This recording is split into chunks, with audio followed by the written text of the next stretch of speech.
All right. Hello, everybody. Happy hockey season. We've been waiting a long time for this. We've had all summer to think about how last year went. Last year doesn't matter anymore. It's time to start looking forward. This is a good, exciting team that's still pretty young, and it's only going to get younger over the next couple of years. And we have a lot to be excited about. Now, thanks to my friends over on the Caniac report that I was with a few minutes ago, who are both on their way to the game, and I hope they have a really good time. If you are new to this channel, I want to kind of tell you what I'm about and everything like that. So, I've been a Canes fan since I was a little kid. I played hockey some growing up, not much because I couldn't really afford it. Um, as an adult, I have played a ton. I try to go for a healthy mix of statistical analysis, metrics, and observations. I tend to lean a little bit more to the statistical side of things. I'm very defense oriented myself. I'm the guy who actually back checks in beer league. I'm one of like 4 people who does that. My name is Brandon, and my co-host, who you will frequently see, even though he's off camera right now. Let me see if I can turn around and show him to you. That guy right there, his name is Frank, and he's about the best dog you could ask for 99% of the time. The other 1% of the time, he's a little iffy. So what I did during the playoffs was when I started actually doing live streams last season. What I did during the playoffs, I would do pregame shows and postgame shows.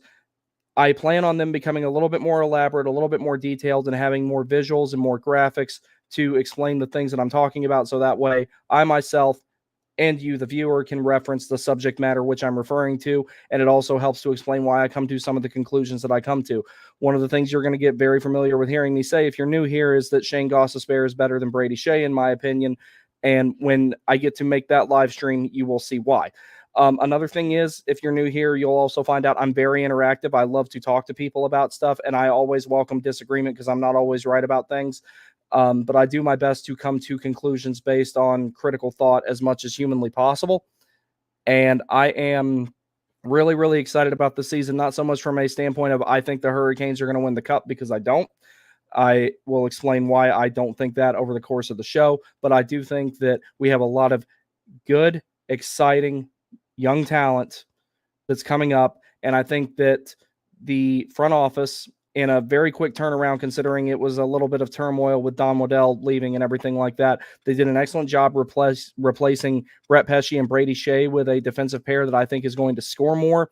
I'm really excited about the first power play unit. The second one's not anything to sneeze at, but I think it'll take some time to get together and everything like that. Now, what I'm going to go over in this particularly is some of the things I want to talk about in regards to the upcoming season, some of the expectations that I have for the Hurricanes, and all that type of stuff. There won't be as many visuals. This will be mostly me talking about some stuff. But as the season progresses, I plan on doing things like having graphs and stuff that track how well the lines are doing based on some of the stats from Money Puck and everything like that.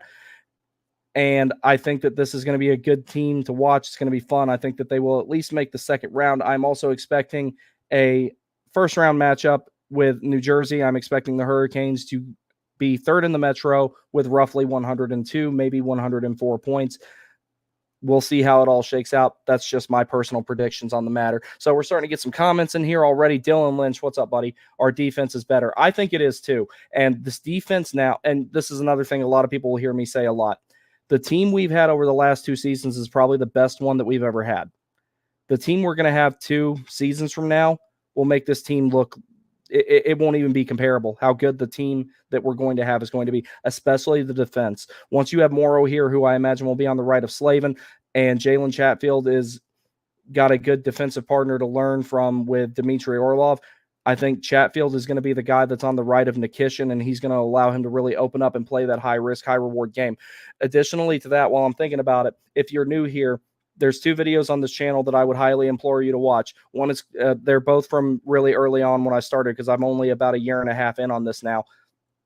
One is called Sebastian Aho, a modern Rod Brindamore, and the other one is called Alexander Nikishin, a new level of chaos. I highly recommend both of those if you're new here and you kind of start to understand my mentality about some things.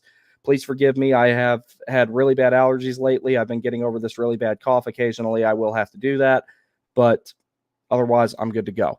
So Dylan Lynch also says, and don't be surprised if this team if this is the team that gets it done, getting real 06 vibes, hoping for a better start, same result. Yeah, this team is not one I look at and go that there's no chance of them winning a cup, but this is not one that I look at and feel anything like I did the past couple of seasons. So, for example, 2022-23 season, I remember I went to the home opener, and I explicitly remember this part of it because I've taped it and watched it. Freddie comes out, Derek Stepan came out, who I do have a Derek Stepan sweater. I'll talk about that another time. It's a funny story. And then Burns came out, I believe was the order they came out in. And I got this completely different vibe from this team. I'm like, this team is very different. I remember texting my dad and saying this team is special, and I never mentioned anything else. I was also at the game when they eliminated New Jersey in Game 5 in Raleigh, and I legitimately believed this team has got it done. I like this team's going to do it. I really thought that. And then, of course, we know what happened in the conference finals, where essentially Bobrovsky swept us, not the entirety of the Florida Panthers. I can't give that entire roster credit. Had it not been for Sergei Bobrovsky, it's probably a 4-goal sweep the other direction, to be perfectly honest. And, of course, the Hurricanes still have their scoring woes and everything that has continued to plague them until now. Hopefully they're going to solve that this year, which is one of the things we're going to talk about when I start getting into the slides. So All Canes Network is in here now. What's up, buddy? Cooch is taking us to the cup. I don't know what you're talking about. Yeah, if he plays. So I'll just go ahead and flip over to the lines here to start talking about that first and foremost. So I'm going to talk about each line individually with the Hurricanes, a little bit about each individual player and everything like that. And then we will talk about the power play units, how they compare to the Tampa Bay Lightning tonight. And then I'll give you a little preview of the next slide. This right here, we're going to talk about Carolina and Tampa when they matched up last year, both kind of different on the roster and everything like that. I didn't get to put in everything that I wanted to put in, but you'll have a decent understanding of what I'm going for here and everything like that. We'll talk about some of Carolina's special teams numbers, possession metrics, everything like that, and what areas I think that they need to improve on to be able to make a deep run. Now, one other thing with people talking about this team having a little bit more potential than what is on paper. I also believe that. I think this team is at minimum no worse than the team that beat the Washington Capitals, the New York Islanders, and went to the conference finals. If you're new here, I live near DC, and unfortunately, I didn't get to be there that night when the Hurricanes beat the Capitals in Game 7, but I guarantee you they heard me yell. So the first thing we're going to talk about here is the lines for the Hurricanes, 5-on-5 lines, that is. Jack Roslovic, Sebastian Aho, Seth Jarvis, Andrei Svechnikov, Jesperi Kotkaniemi, Martin Necas, Jordan Martinook, Jordan Stahl, and William Carrier, Eric Robinson, Jack Drury, Jackson Blake, and then for the defensive pairs, Slavin Burns, Orlov Chatfield, Gostisbehere Walker, which I'm particularly excited about that pair, especially Shane Gostisbehere. Anderson appears to be in the starter's crease, has appeared in the starter's crease the last several days, and it does look like he's going to be the starter. However, Brendan Moore has said that he's just going to stop answering that question, and I kind of don't blame him. I would get annoyed with it too after a while. And then Pyotr Kochekov backing him up. I will elaborate on who I think the starter should be further, and I do have my reasons, but we will get to that. Power play units. Second unit is including the rookie Jackson Blake, which I'm really happy about. Power play 1, Aho, Jarvis, Necas, Svechnikov with Gostisbehere. And then power play 2, Jackson Blake, Jack Drury, Jesperi Kotkaniemi, Jack Roslovic, and Brent Burns. All right, so the first thing that I want to talk about here is the top line with Roslovic, Aho, and Jarvis. I've seen some people have some concerns about why would the Hurricanes put someone like Jack Roslovic up there. Now, Roslovic's career has not totally panned out. He hadn't lived up to the ceiling that he once had. Carolina is a place where that could potentially change because, 1, he's fast, and 2, he's a hard worker. Those two things are the foundation for success with Rod Brind'Amour above all else. If you compete and if you work hard, everything else will come normally as long as you grind and do everything right. Now, the thing is with Jack Roslovic, I'm not expecting him to put up a ton of points, and honestly, he doesn't need to. In my opinion, what Jack Roslovic needs to do, go in corners, dig out pucks, forecheck really hard, lock down his side of the ice on the left, and everything else will sort itself out. If he drives possession or helps to drive possession for Sebastian Aho and Seth Jarvis, both guys who are very lethal offensive players, and I especially think that Seth Jarvis is really going to break out this year. I'm expecting him to have 40 goals. Aho can get close to that, but I'll get to both of them in a moment. Jack Roslovic essentially serves as a safety valve for that first line. Do the right things defensively, go in the corners, dig pucks out, get them to Aho, get them to Jarvis, get them to the defense, because our defense from top down has some, offensive lethality between all 6 of those players. As long as Roslovic does those simple things very well, he will be valuable there. I don't think he's a long-term solution there, but this is his year to potentially prove that. He's on a prove-it deal. We'll see what he does. Sebastian Aho, I have been projecting that I think that he will have a 95-point season. I'm expecting roughly a 40-goal and 55-assist split. A lot of people have asked me, do you think Aho has a 100-point season this year? My answer is no. I think Sebastian Aho's window for a 100-point season starts next year as guys like Bradley Nadeau, Felix Unger-Sorum, Alexander Nikishin, so on and so forth, enter the lineup. At that point, the talent level around Aho increases to the point where he can have a 100-point season. Everyone who knows me knows I'm a big Sebastian Aho fan. I have a Made in Canada Sebastian Aho sweater that will never leave my closet except to get it signed, and then it will promptly be framed. Aho is a top 10 center in the league, in my opinion. Now, is he one of those guys that can take over games at will, like McDavid, Matthews, so on and so forth? No. Is he one of those guys that makes the players around him better, though? Yes. And with the right players around him, that will be reciprocated. And by extension, he will eventually, I think, eclipse the 100-point mark. I don't think he'll do it a ton, but he is definitely capable of it if he has the right players around him. That being said, out of most of the high-end centers in the league, I think Sebastian Aho has the best 200-foot game, the best defensive game out of all of them. And if you ask me, that is more valuable in a lot of ways than players who put up a ton of points. So I think that you could realistically see Aho go on another, tear like he did in the 2019 shortened 2020 season, where if you ask me, had that season gone to completion as normal, he would have probably been a Selke finalist. And on top of that, he was 2 goals shy of 40 with still 14 games to go.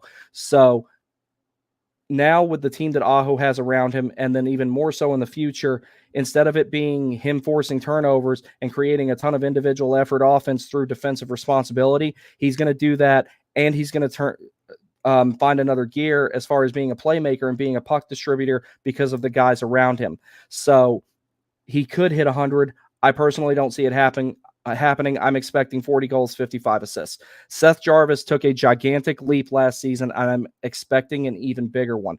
I think that Seth Jarvis will eclipse the 40-goal mark, especially with Sebastian Aho there. And if Jack Roslovic does everything aforementioned, that's just even more time that the puck is on Seth Jarvis's stick, and that's more that he's shooting at the net.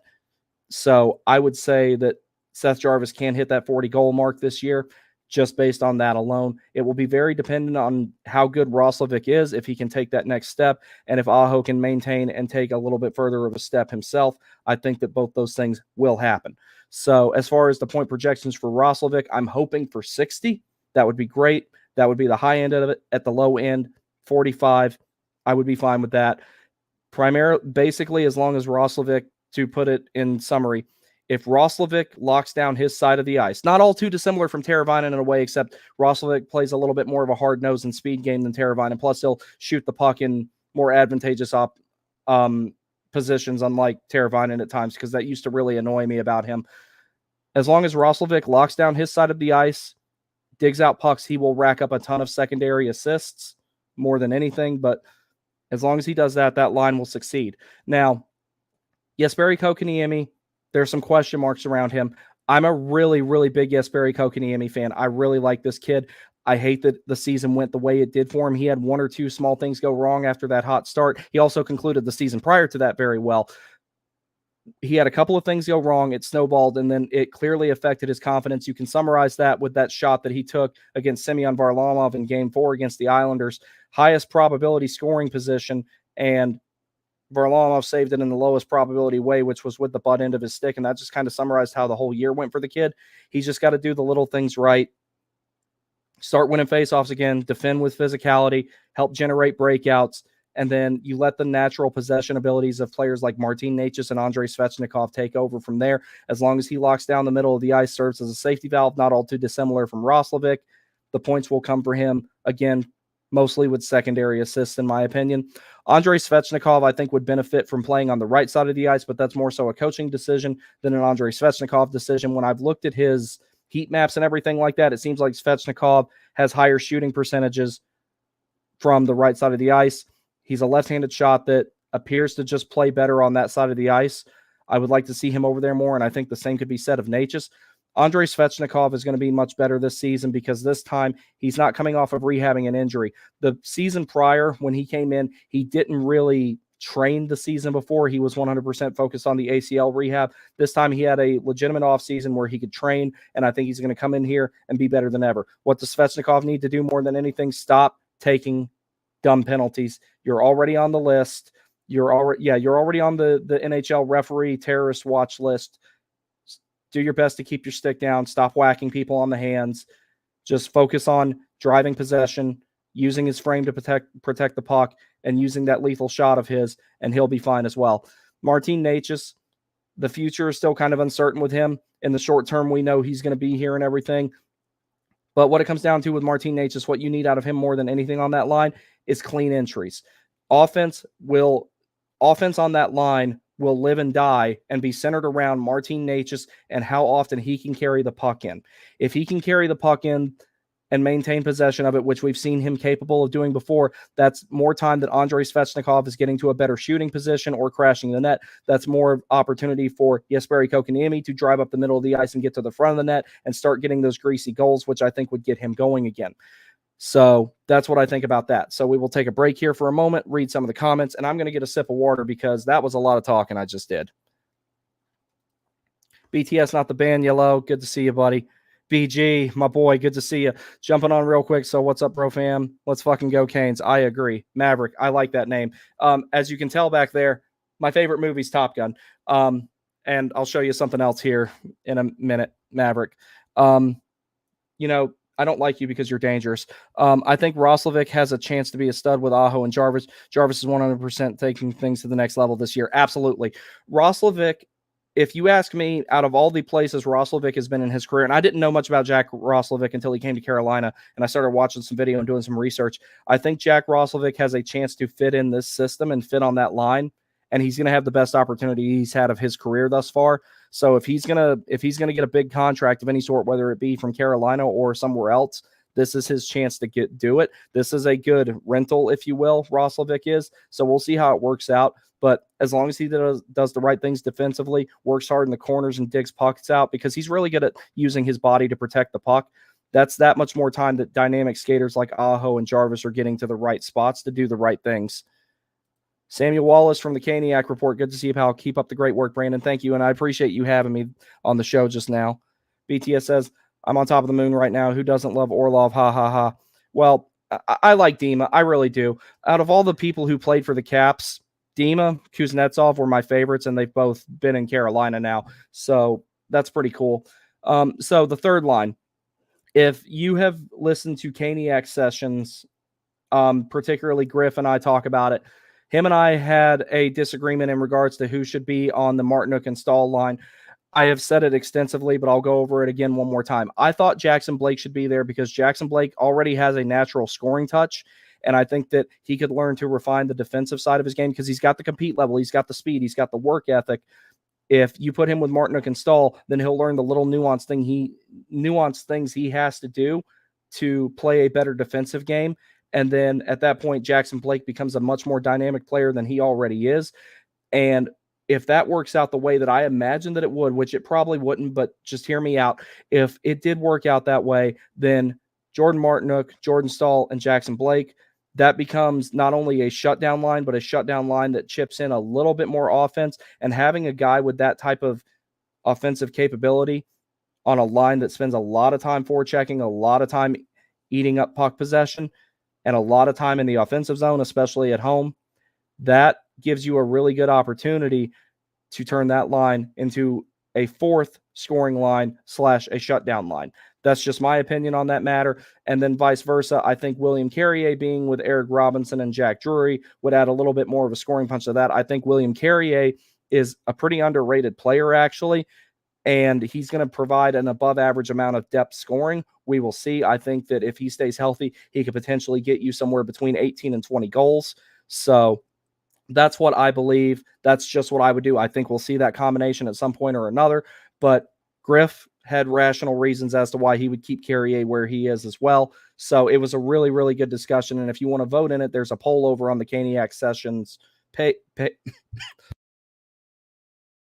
Caniac Sessions page right now that you can view. So now moving on to the defense. Slave and Burns, that pair, Rod really likes that pair. He wasn't going to break it up anyway, and I don't really see the point in breaking it up now. I thought about it over the summer. Would I put Burns maybe with Gostisbehere? Would I maybe put him with Orlov? And honestly, I don't see any combination, at least with the left-handed defenseman staying on the left, that would be advantageous to put Burns there with them. If he really has taken a step back, which I do believe he has, not a gigantic one, not to the point of being a complete detriment in all situations, he needs to spend more minutes, or he needs to have less minutes on the power play, which we'll get to that in a little bit. And being with Slavin 5-on-5 will help him continue to play that high-risk, high-reward game where he likes to join the rush and be able to help with transition plays through the neutral zone, make the, walk the blue line in those riskier type of situations to where he can try and generate a shot where a lot of other players would not be able to, or make a good seam pass where a lot of other players wouldn't be able to. And if Burns really has fallen off as much as a lot of people think that he has to be with Slavin. Now, for the second pair, Orlov Chatfield, over the course of last season, that pair got even better, especially as Orlov adapted. Now you've had an entire training camp with these two guys to really, really gel with each other, because they kind of had to learn on the fly, learn at practice, all that. Well, roughly for the last 21 days or so, they've been learning in preseason environments and training camp environments where you have a little bit more time to sit down and discuss things, a little bit more time to look at video, a little bit more time to think about it, because you're not in a real game situation where 2 points are on the line, or you're not at a morning skate where you have to hurry up and get it done as quickly as possible so you can stay on schedule and get on the plane to go fly somewhere else, whatever the case is. So I think that pair is going to elevate its game this year. Looking at the metrics of it from last year, it got better as the season went along. I'm expecting it to be even better this year. Now, J-Dub, if you're watching this, he put it really well. Basically, Orlov and Chatfield and Gostisbehere and Walker, they essentially serve as a 2A and a 2B pair. Carolina does not have a true third pair, because I can tell you there's a lot of teams like Edmonton and Toronto in particular that would kill to have Walker and Gostisbehere be their second pair, or Orlov and Chatfield be their first pair, and they would all get a running start and jump over the moon that meant Slavin was on their roster when it landed. So let's get to some more comments here. BG says, Blake with Jordan and Marty would be nice. His skill on that line would be similar to what they did with Jarvis on that line. Yeah, and I think so too. And the best part about it is you get to keep Jarvis with Aho, which I think is a great combination. Maverick says the D pairings are perfect right now, IMO. Yes, I love these pairings. I'll talk a little bit about the potential of reuniting Chatfield and Gostisbehere and having Orlov and Walker together a little bit, but I don't want to change these D pairings, and I'll get to why. Maverick also says, Ghost and Walker are going to tear things up. Yes, they are. Strogie, good to see you, pal. Hey. So now, in regards to the Gostisbehere and Walker pair, a lot of people understood why I have the opinion that I think Shane Gostisbehere overall is a better player than Brady Shea. And a lot of people understand why I came to that conclusion, even if they don't agree with me. A lot of people absolutely lauded the idea that I would even remotely state such a thing. Gostisbehere, I would still categorize as a two-way defenseman that leans heavily offensive. When I think of pure offensive defenseman, I think of Tony DeAngelo. I think of Tyson Barrie. To a lesser degree, I think of Evan Bouchard, but the defensive side of his game has improved a whole lot. Now, Sean Walker does not replace Brady Shea one for one. Sean Walker is a little bit more dynamic. Sean Walker does not deny entry as well as Brett Pesce. Sean Walker does not defend in the defensive zone under pressure as well as Brett Pesce. Sean Walker does not block nearly as many shots as Brett Pesce. You know what you get with Sean Walker, though? You get zone exits, very timely and very quick ones. You get someone who knows when to jump in on the rush and does not get caught flat-footed, and you get someone who turns a lot of 2-on-2s into 3-on-2s, 2-on-1s into 3-on-1s, so on and so forth, and he has a great shot and he can bury it. He knows how to find open ice at the right times, and he hustles to get back at the right times to make sure that he can cover his point. He's going to be very, very, very valuable during rush offense plays and during clean entries. A lot of times he'll be that extra guy that steps up and gives you a second or third passing option where you didn't have one before, and he defends pretty well. I would say Sean Walker is probably a little bit more similar to Brady Shea than Shane Gostisbehere is in that regard. Walker, very good two-way game, I think that a lot of people are really, really going to like him as the season goes on. So Shane Gostisbehere, biggest value that he's going to bring, 5-on-5 offense and power play production. I've got an entire presentation about Shane Gostisbehere that's going to premiere either Saturday night or Monday night, but that pair right there is going to be very dynamic. The biggest thing that pair gives you is a pair that moves the puck and moves it quickly. Will they have a little bit of trouble potentially on the defensive side of things, defending off the rush and regaining possession? Perhaps. But that pair, once it has the puck, look out, it's going to be lethal. Because once that pair has the puck, Sean Walker and Shane Gostisbehere will be able to play catch when they need to, but move it up ice quickly, all that type of stuff. And they'll both these guys are pretty smart about when to and when not to pinch. So that's going to be a really good dynamic pairing. It's going to be really valuable in offensive zone faceoffs. And the best thing about it is I don't think either one of those guys are going to be killing penalties. The best part about that pair is you have a more offensively leaning, possession-driven pair to immediately lean on. Immediately after a penalty kill is over, you send those guys out there because you just spent 2 minutes, 4 minutes, however long, in a posture where you're less likely to score. You get that pair out there immediately after a penalty kill for a bump-up shift. You increase your chances of being able to put a puck in the net right after a penalty kill, especially if you get scored on during that time. You really, really need that. All right, let's see some more comments here. Strogedy says, excited about the new season, just worried KK hasn't taken any steps forward last season. He was significantly worsening his line mates' XGF. Jory did much better. Also worried about Burns. So when it comes to KK, I'm expecting him to have 50 points. I really think that it was just one bad thing after another. It snowballed. He got snake bit really bad, and then the rest of his game just fell apart from there. He's clearly put some muscle on, so I think that he's going to get back to playing with physicality. If KK goes out there and just lays somebody out in the first shift, Jake Gensel, then, at that point, I think you're going to see a positive ripple effect, and he's going to start playing significantly better. Maverick says Burns is worrying for sure. Excited to see when Morrow and Nikishin take his spot in the future. It's going to be Morrow. I don't think that Rod would play Nikishin on the left or on the right side of the ice, being a left-handed shot. Not to mention, you put a lot of your really good defensive eggs in one basket if you put Nikishin and Slavin on the same pair. Now, if they do it for penalty killing or to shuffle up the lines because of injuries, that's one thing. But as far as in standard practice, I don't think that they'll do that. Not to mention, I would like for their minutes to be divided up because, imagine you're on the other side of the ice and, you're playing against this team, and one shift you're like, oh, great, I have to play against Jacob Slavin. And the next shift you're like, oh, great, I have to try and commit to a clean zone entry, and there's Alexander Nikishin. Okay, next shift. Oh, great. Now I have to play against Shane Gostisbehere and Sean Walker, and if they get the puck away from me, I know I'm not getting it back. So BTS says, do you think Nikishin could be better than Slavin? Offensively, yes, because Nikishin is more of a two-way game with a heavy offensive upside, a very heavy offensive upside, and he's a lot more physical. I wouldn't say they're very comparable players. Now, who's more likely to win a Norris is Nikishin because he puts up the points. That's why they need to have another trophy for shutdown defenseman, in my opinion. Jacob Slavin would win it every year unless NHL Network made the decisions, and then they would hand it to Gustav Forsling, but don't even get me started on that. Let's see. Strogedy says, I really wish KK is finally going to live up to that draft position. He's been in the league for some time now, so it's about time. We'll see. I've never seen KK as a top 6 center. I've always seen him as a middle 6 center, and he got drafted way higher than anyone expected. What's funny, most people were projecting Philip Zadina to be the 3rd overall pick, and he's not even in the league anymore. Coconut Kyle says, Bolts got geeky. He was pretty good in Seattle. Yeah, I saw that. We will talk about them in a minute. Alrighty, let's see here. Alrighty. Now, so as far as the defensive pairings go, that's what I think is going to be. Essentially, Slavin, Burns, you have like a shutdown defenseman, offensive defenseman, and if I'd gotten to do the defensive stat deep dives the way I wanted to before I got sick, I'm still going to try and do them. But essentially, if you divide the offense and the defense up, I would say 65 to 70% of the defensive responsibilities will fall on Slavin. The vast majority of the offensive responsibilities will fall on Burns. Thereabouts.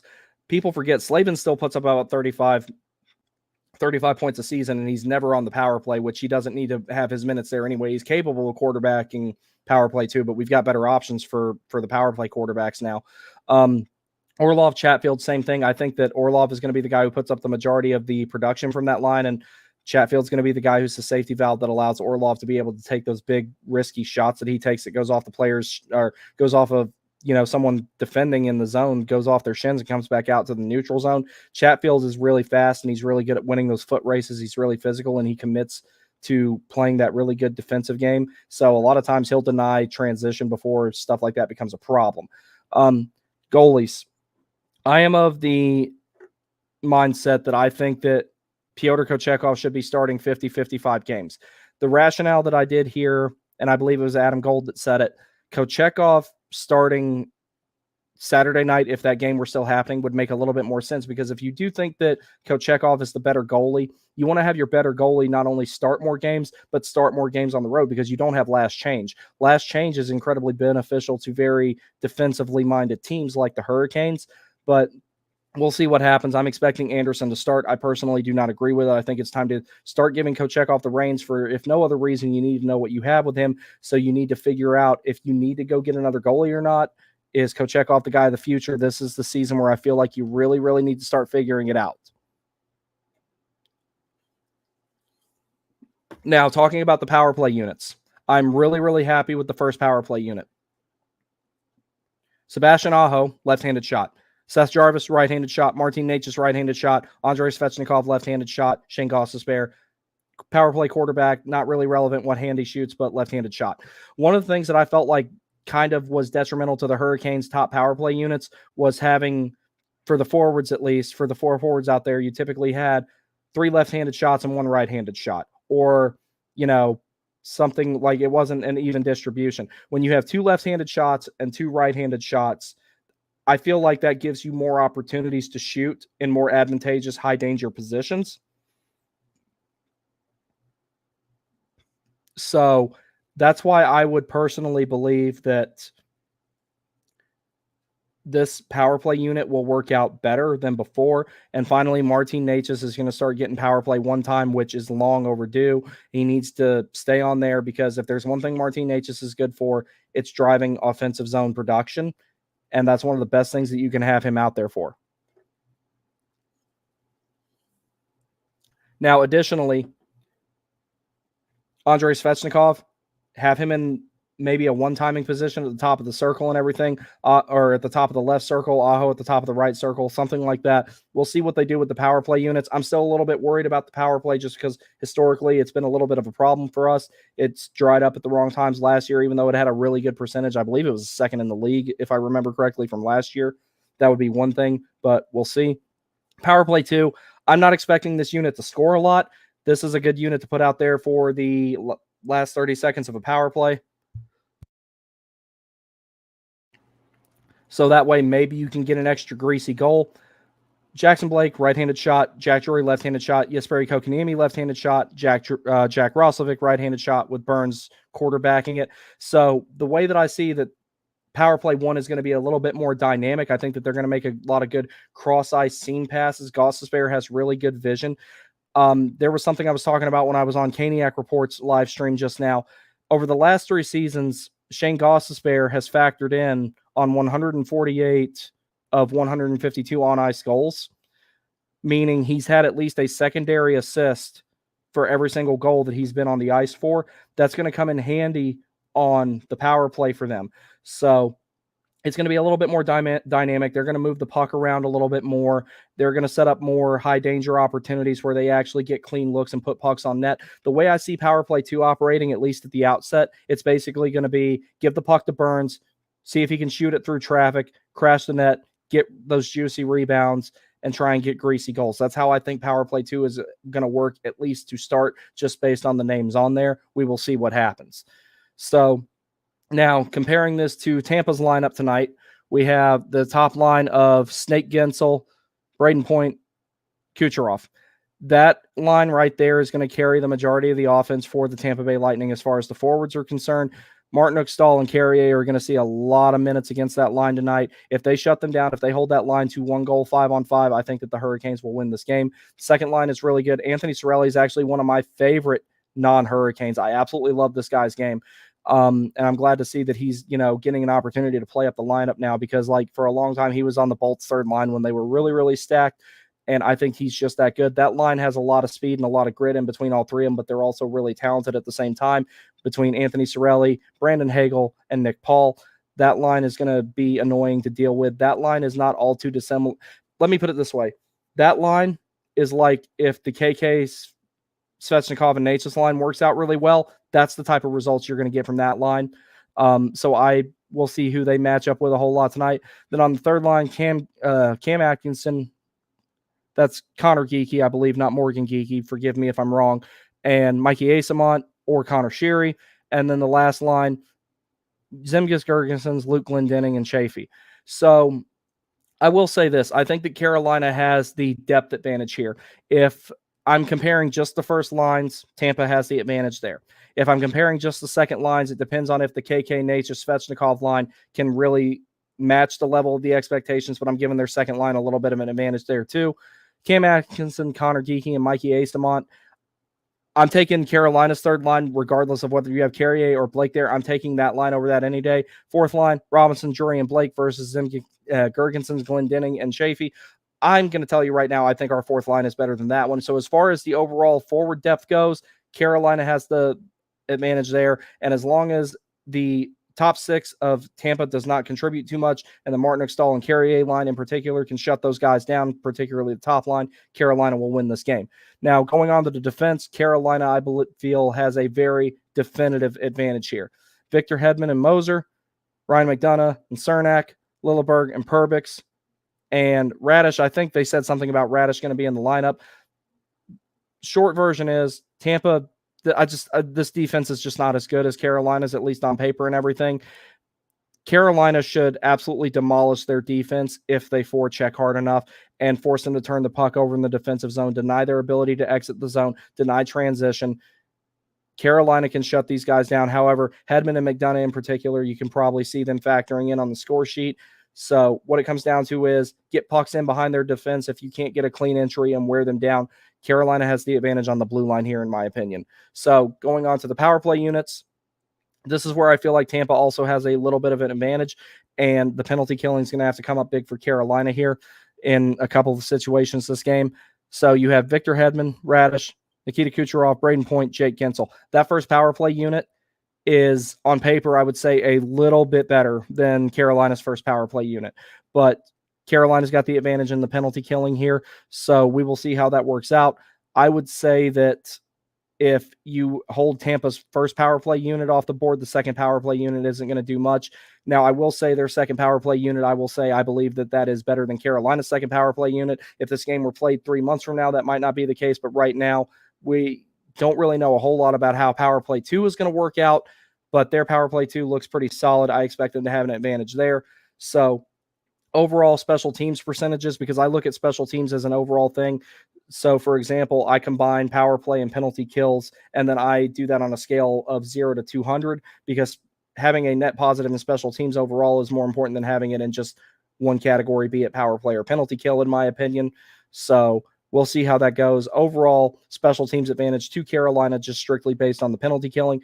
Overall, 5-on-5 advantage to Carolina, primarily because of the bottom six and the better defense. If it becomes a matter of whose top players do better, Tampa will win this game. If it comes to goaltending, we already know who's going to be in net for Tampa, and that's Andrei Vasilevsky. That's always a big factor for them, and it always makes a lot of things very difficult for any team he plays against. He's been very good against Carolina historically, so I'm expecting this to be a close game. If Carolina's going to win, it's going to be something along the lines of 3-2, 2-1, not counting empty netters. We will see what happens, but more than anything, shut down the top six, shut down the top power play unit, use the advantage you have with the defense, and everything will be better from there. That will give Carolina the best chance to win, and we'll see what the goaltending matchup is going to be, but I'm still expecting Freddie Anderson to be in net versus Andrei Vasilevsky. So now going to slide 2, when these two teams met last year, They played in pretty quick succession. They actually finished all 3 of their games for the season within 30 days. On the first one was on the 24th of October. Carolina lost 3-0. And that was when Carolina, like the wheels were just falling off during that road trip that led to the players only meeting that turned the season around for the most part. Carolina did not have a power play goal in that entire game. Not that it would have made much of a difference. Excuse me 1 second, guys. I've got a phone call.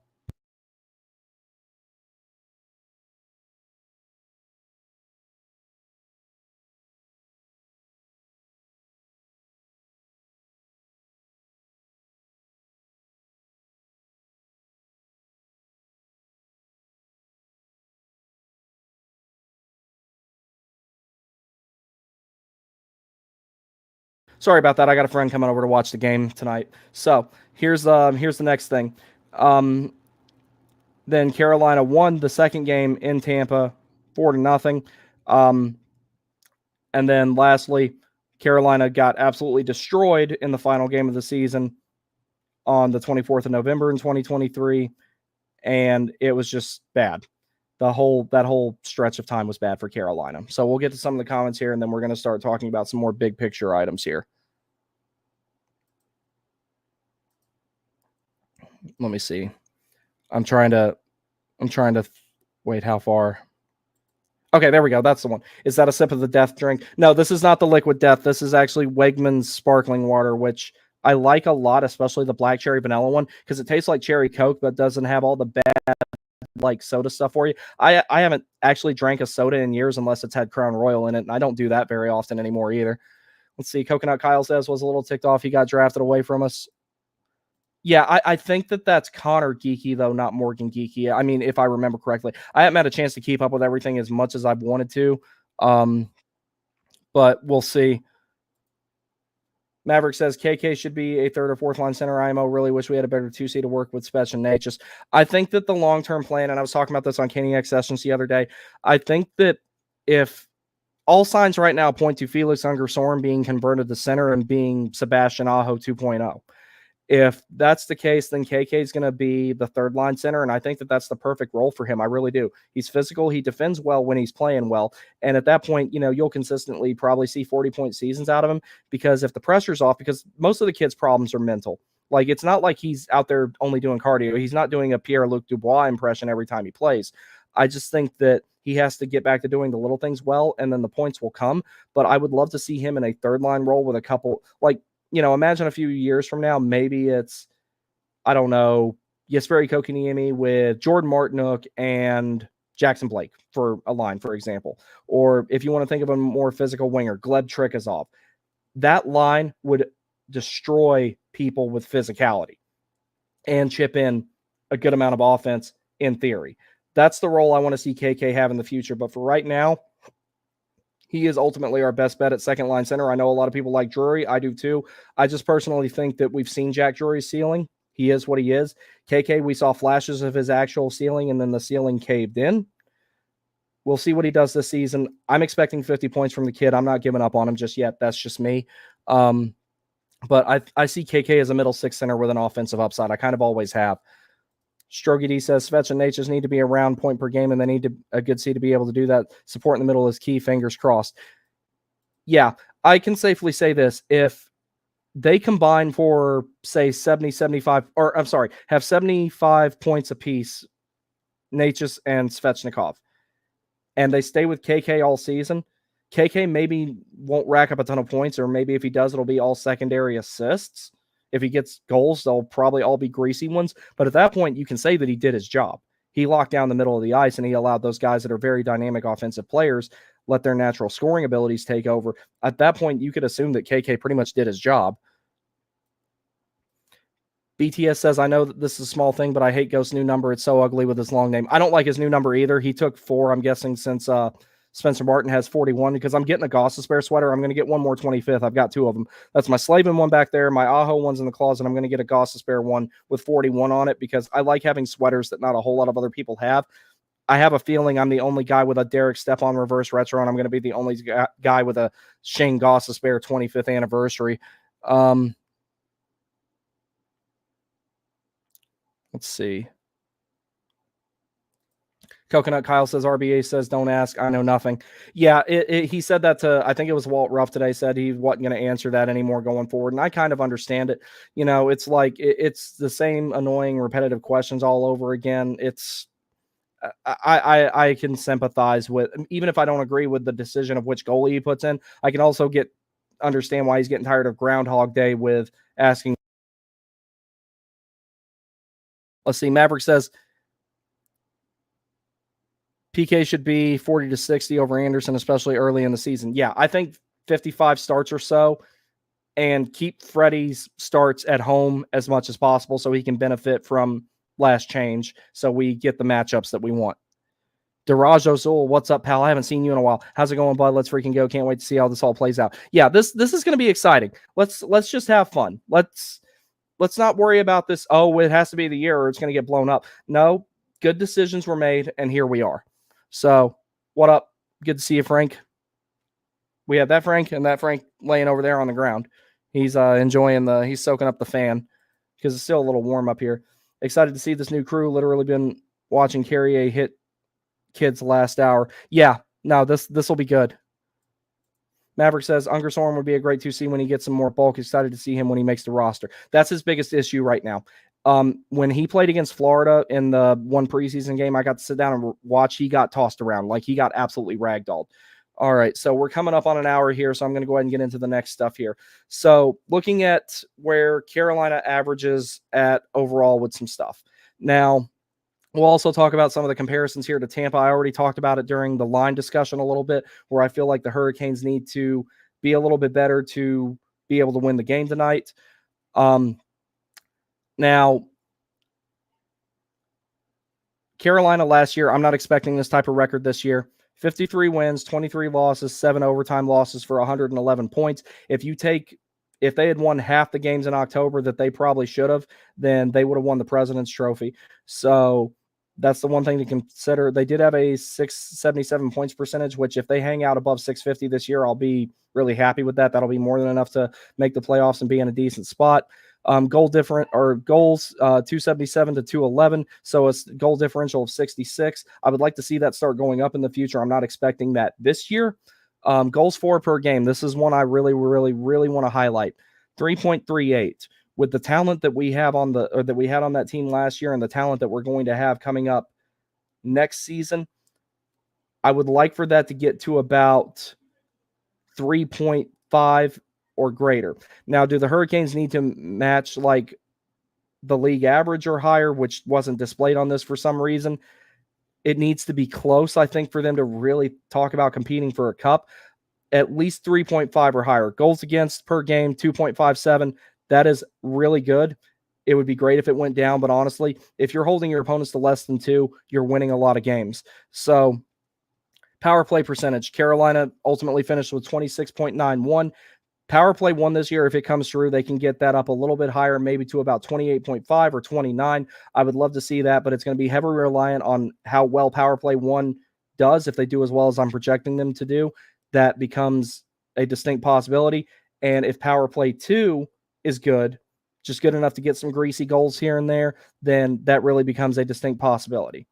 So, penalty kill percentage. 86.43. That needs to get back above 90. Reason being, penalty killing is not just a means of the Hurricanes not getting scored on. Penalty killing has been the means of, in the past, of the Hurricanes being able to, they used it as a momentum changer. They would use it to turn games around. For example, they'd get 3 penalties called on them in a row. They'd kill off all 3 of them, barely allow a shot on goal, sometimes not even allowing a shot on goal at all, limiting shot opportunities, having great shot suppression and everything like that. It was a momentum changer for them in a lot of games because they would have these really good penalty kills. They would go out and they would frustrate the other team and get a power play out of it and score on it, or more likely get a goal 5-on-5. That needs to just get back up to form and get it to 90. From what I've seen in the preseason, the penalty kill, the players themselves, and systematically is looking good. I think that it'll get closer to 90. I would love to see it up around 90% and to stay there steadily, and I think everything would be great. and having that high of an average on that would be really, really, really good, because the league average was 79.2. If you're talking about being 10% higher than the rest of the league, that's a good penalty kill. So shot percentage. Here's what's funny. For having a lack of goal scoring, Carolina's shot percentage is just a little bit under the league average.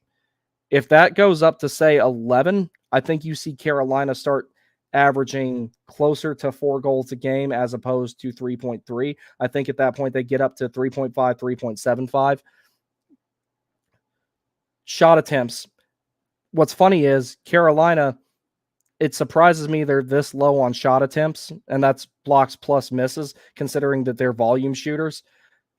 Team save percentage, 900 for Carolina. League average, 8.98. Anything above 900 is good, but anything above 910 would be great. PDO, I don't really factor that in, just because PDO is basically the attempt to mathematically measure luck.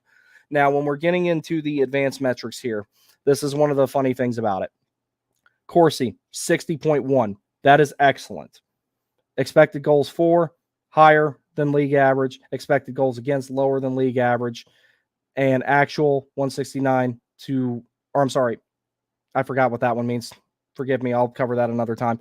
Now, scoring chance for percentage, 58.1. High danger chance for, 57.4. So Carolina is generating a ton of high danger chances. This is nothing new. The majority of the chances that they generate are high danger, but then you have a lot of guys that just shoot it into the breadbasket, fire the puck directly into the goalie's chest. It doesn't do you much good at that point. So Carolina's ability to possess the puck is not a problem. It's not been in the past. I don't foresee it being a problem in the future.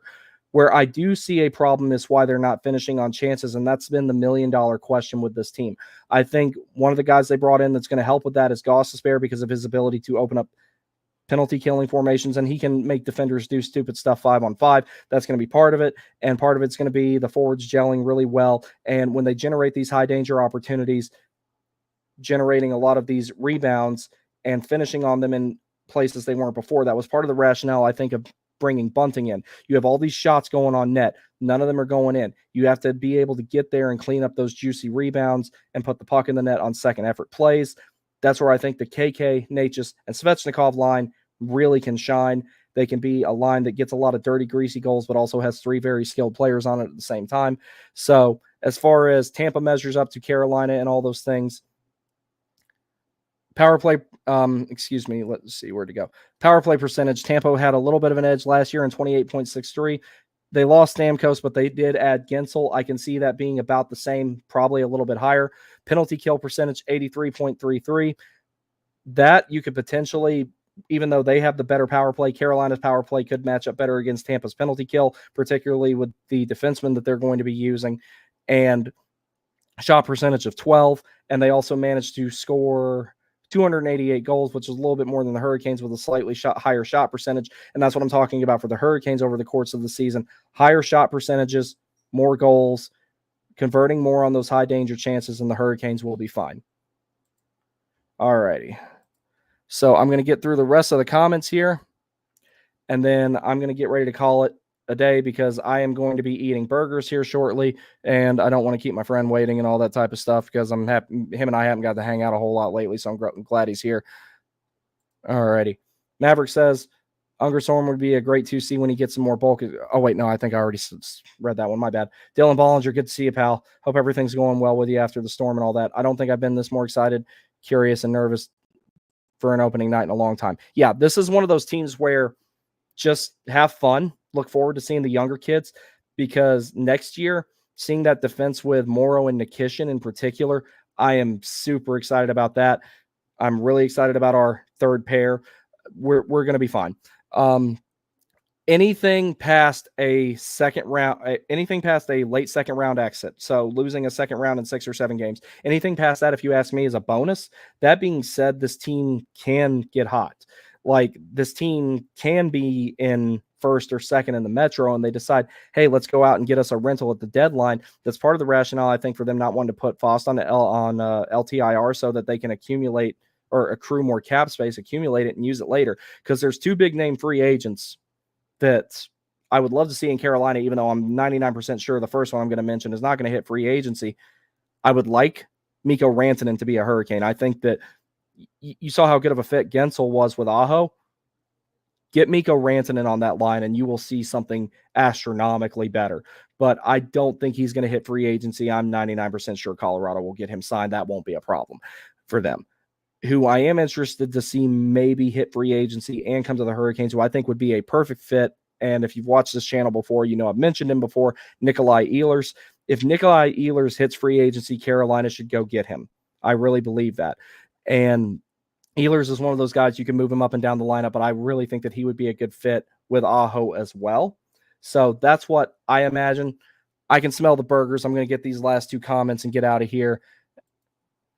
Coconut Kyle says, I can't remember the last time we had so much turnover in an offseason and still be optimistic we will still put a good team out there. We never have. This has never happened before. The year after the exodus after the Cup and the years after the 09 run, we've never had anything like this. Like a lot of people, here's where I have an incredibly unpopular opinion, and one day I'm going to do a stream to state why I have this opinion, because it's numbers based. The Pesce and Shea pair had ran its course. If we had signed both of them, or even one of them, but if we had signed both of them in particular, we would have been fucked for years to come. I'll just be straight up honest with you guys. That pair was slowly starting to decline, and the fact that they were both 30 does not help. But the decline was the decline was starting to show. It really was. If we'd signed both of them, we would have regretted it. That would have we would have had a definitive third pair. And if we'd signed them to anything similar to what Nashville and New Jersey respectively signed each of those guys for, we would have been paying $14 million for what we're paying, $8 million for now, but worse. Yeah, no. The Sean Walker and Shane Gostisbehere pair, they're going to get scored on more than Pesce and Shea did. But the production that they're going to have at the other end of the ice is going to be significantly better. So I legitimately believe the Pesce and Shea pair, as magic as it was for 2 seasons, it had ran its course. It had peaked. It was not going to be that good going forward. It was slowly going to tail off, and then it was going to fall off a cliff. So we have younger guys coming in now. They are going to take those roles in the top 4 of the defense with Nikishin and Morrow, and you're still going to have that really solid third pair to follow up on it. Dylan Bollinger says, so Blake ended up being our chosen rookie. I believe that is the right call personally. It was the only call you could make. Nadeau needs to work on some other parts of his game. Trikazov, I really wanted to see Trikazov get a shot at least for the first 9 games before the roster shrinks and they have to send him down. I would have liked to have seen that. But we're going to see all those guys. Don't worry. Every single one of our top prospects, and when I say top prospects, I'm talking Nikishin and Morrow on the defense. And as far as the forwards go, Nadeau, Blake, Ungersorm, Trikazov. I'm sure I'm forgetting somebody off the top of my head because I'm hungry. Pretty much all out of our top 6 prospects of the forward group, all of them have a minimum top 9 potential. And we already know who our next 2 top 4 defensemen are going to be, and there's no questions about it. So I'm going to get out of here, guys. Thank you very much for joining me. I will try to do a post-game show. I will let you know. But going forward, I'll go ahead and put out a little channel news here real quick while I got so many eyeballs. Going forward, I'm going to try to take a snapshot of the lines on Money Puck and make graphs, and I'm going to bring back the weekly show, and that's what the content of the weekly show is going to be, is talking about each individual line and each individual defensive pair and how they're doing, and track it over the course of the season and recap the previous games of the week and everything like that in the process. Additionally, the pregame show is going to have some of what you saw today, but a little bit more detailed. And as the season goes on and more stats start to accumulate, it will become more detailed as I can do it. I'm going to ask for some of the subscribers to help with taking screenshots of stuff and sending it to me so that I can keep up with things and everything like that. But I'm going to go have me some burgers. I'm going to go have me some chili cheese tots. Guys, thank you very much for joining me. This has been an excellent first show. And also to my friends or my mutuals and my friends in Tampa, I hope you guys are doing okay after Hurricane Milton and all that. Or yeah, Milton.